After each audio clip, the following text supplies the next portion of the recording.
ফিলিস্তিনের গাজায় চলমান যুদ্ধবিরতি দিন দিন ভঙ্গুর হয়ে যাচ্ছে। যে কোনো সময়ে আবারও ইসরায়েলি হামলার আশঙ্কা গাজাবাসীকে ঘিরে ধরেছে। স্বাধীনতাকামী গোষ্ঠী হামাসের নিরস্ত্রীকরণ প্রসঙ্গে এর নেপথ্য কারণ। এরই মধ্যে যুক্তরাষ্ট্রের প্রেসিডেন্ট ডোনাল্ড ট্রাম্প হুমকি দিয়েছেন ফিলিস্তিনিদের বিরুদ্ধে সেনা পাঠানোর।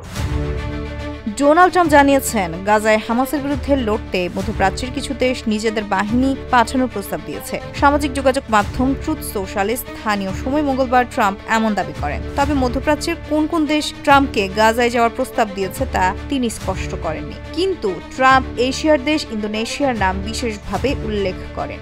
একথা সত্য যে দেশটি গাজায় সেনা পাঠাতে আগ্রহ দেখিয়েছে, কিন্তু হামাসের বিরুদ্ধে লড়াইয়ে যোগ দেওয়ার কোনো ঘোষণা দেয়নি। ট্রাম্প লিখেছেন, মধ্যপ্রাচ্যের প্রতি এমন ভালোবাসা ও উদ্দীপনা গত 1000 বছরের আর কখনো দেখা যায়নি।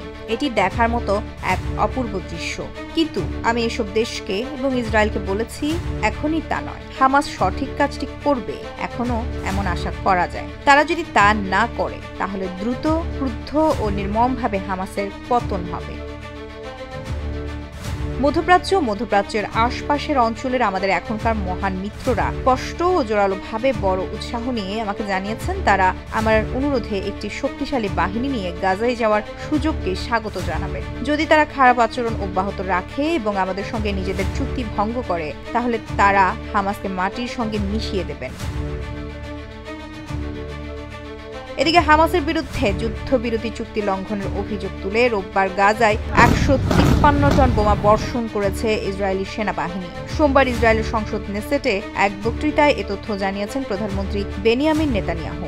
নেতানিয়াহু বলেন, আমাদের এক হাতে অস্ত্র আর এক হাতে শান্তির বার্তা। শান্তি কেবল শক্তিশালীদের সঙ্গে স্থাপন করা যায়, দুর্বলদের সঙ্গে নয়।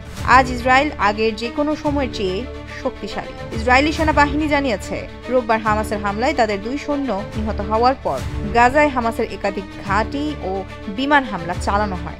তবে যুদ্ধবিরতি চুক্তির লঙ্ঘন কিংবা ইসরায়েলি সৈন্যদের উপর হামলার অভিযোগ অস্বীকার করেছে হামাস। সংগঠনটি বলছে, ইসরায়েলি গাজায় একতরফা আগ্রাসন চালিয়ে পরিস্থিতি উত্তপ্ত করছে।